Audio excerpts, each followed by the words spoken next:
Bonjour Virginio. Bonjour. Alors nous sommes en compagnie de Virginio Vona, c'est bien comme ça qu'on prononce? Exactement. Voilà, donc dessinateur, scénariste aussi ou pas?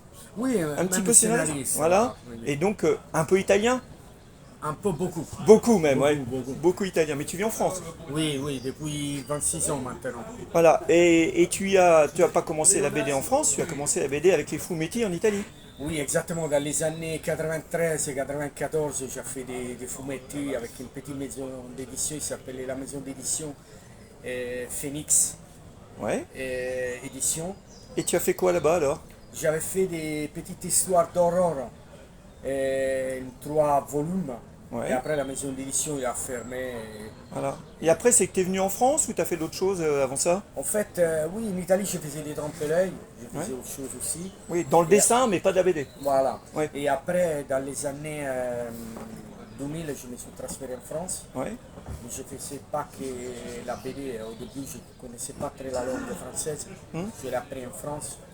Et je faisais un peu de travail de survie, en fait, ce qu'on appelle Ouais, ouais, ouais. d'urgence. Pour payer tes factures. Exactement, pour être indépendant et tout. Du coup, j'ai fait peintre en bâtiment, j'ai fait jardinier.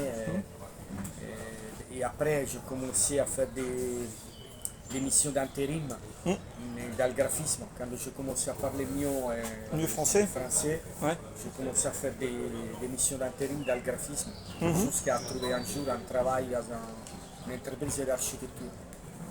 D'accord. Et donc tu es revenu à la BD. Alors tu as une série, tu as fait que cette série-là donc c'est comment on dit Fenice, Fénis, Oui, Fenice. Fenice. En fait, en français, on le prononce Phénix, avec ouais. la C. Et c'est une série d'un personnage que je l'ai créé en 2004. Ouais. Après, je l'ai développé en commençant en 2006 avec, à l'époque, mon collègue Yael et Frédéric, qui faisait ici le scénario ensemble. D'accord. On travaillait tout. Et là cette il est marqué, série- là il est marqué Dal. Dal fait aussi des Oui, scénarios. Dal, en fait, c'est la scénariste, qui s'appelle D'accord. Annalise Denisot, Ouais. qui a travaillé sur cet homme-là avec moi. D'accord. Une collaboration. Mais tu as participé au scénario. Bien sûr, Ouais. ensemble, on a fait ça avec Annalise. Et on a fait le dernier tome, il est sorti fin 2025. Ah oui, c'est une nouveauté donc. C'est une nouveauté, oui. Alors ça parle de quoi Fenice? Ça a l'air un peu futuriste.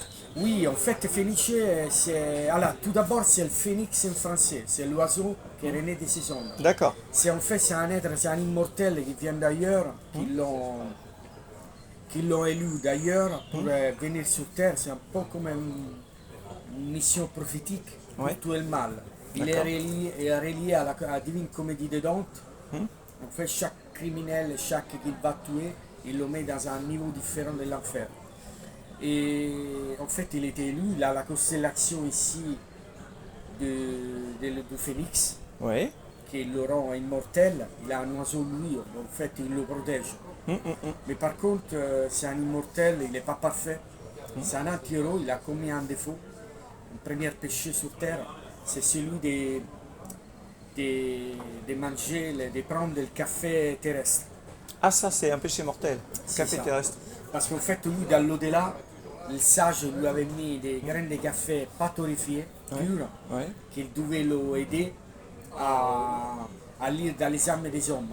D'accord. En fait, très spirituel. Et il lui a dit il ne faut pas toucher par contre les graines de café terrestres, torréfiées par les hommes. Et en fait, lui, il est tombé dans ces pièges. Et du coup, maintenant, le personnage, du coup, il a commis ses péchés. Il est soumis à retourner dans l'au-delà. Et pour garder sa place sur Terre, sa légitimité, il est obligé de faire toujours des combats avec d'autres potentiels élus immortels. Donc en fait il y a un peu une sorte d'allégorie de Ève avec la pomme.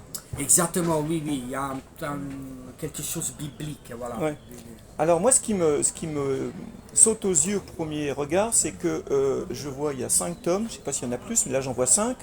Et le premier il est en format poche, le deuxième un format intermédiaire, un peu le format Bonelli. Et les deux derniers sont au format album franco-belge. Oui, en fait, moi j'ai eu un parcours avec, comme je te disais, avec Frédéric Gaffia et l'homme des plumes Yael, Ouais. qu'on l'avait fait au début tous les deux ensemble. En fait, on a eu un parcours vraiment hyper atypique parce qu'au début, tout le projet, on voulait le présenter en maison d'édition. J'avais fait les planches, l'histoire et tout, et avec lui, on l'a développé. On est parti dans les années 2008 à Angoulême, on avait l'euphorie de proposer les planches et tout.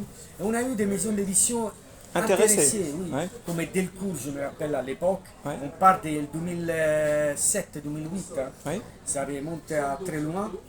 Mais par contre, ce qui nous rapprochait un peu, que c'était une petite niche dans le marché. Il disait le cyberpunk, c'est pas l'ancien monde dessiné cyberpunk, Ouais. c'est une petite niche dans un marché. Et du coup, voilà, c'était à ce moment-là, on n'a pas eu de contrats, on n'a pas eu même potentiellement des intentions de collaboration et des maisons d'édition. Du coup, avec Fred, on a dit, mais bon, on se lance tout seul. Ouais. Et on a fait un premier tome format manga noir et blanc. Parce Ah oui, qu'on a- donc celui-là, le premier là. non, c'est Ah, pas celui-là. ah, c'est pas celui-là. C'est un autre qui est devenu collecteur. On l'a D'accord. imprimé à 900 000 exemplaires. Ouais. Ils sont quasiment terminés. Il me restait quelques exemplaires à moi à la maison, comme ça. Que les collectionneurs, bien évidemment, ils peuvent l'acheter. Et en fait, c'est une édition collecteur. Et à partir de là, nous, on n'avait pas de moyens financiers. Du coup, on l'a fait. On a fait un premier festival, par exemple, à Villeneuve-sur-Seine. Ça a bien marché. Du coup, on a commencé à faire d'autres prendre le chemin artistique et une compte d'auteur, en fait. Comme on dit, une auto-édition. comme on dit. L'auto-édition, oui. Voilà. Et à partir de là, on a fait celui-là. Et après, on a eu l'occasion d'avoir une maison d'édition en 2010 qui s'appelait 3TPF, Oui. qui aimait bien Yann, je me rappelle plus son nom de famille. Ouais. C'était le directeur d'une maison d'édition qui s'appelait 3TPF. C'était une jeune maison d'édition en fait. Qu'il avait remarqué notre projet, il a bien aimé. Et du coup, il a sorti le projet, il a sorti le format 17-24. Ouais. Et en fait, c'était l'aube rouge.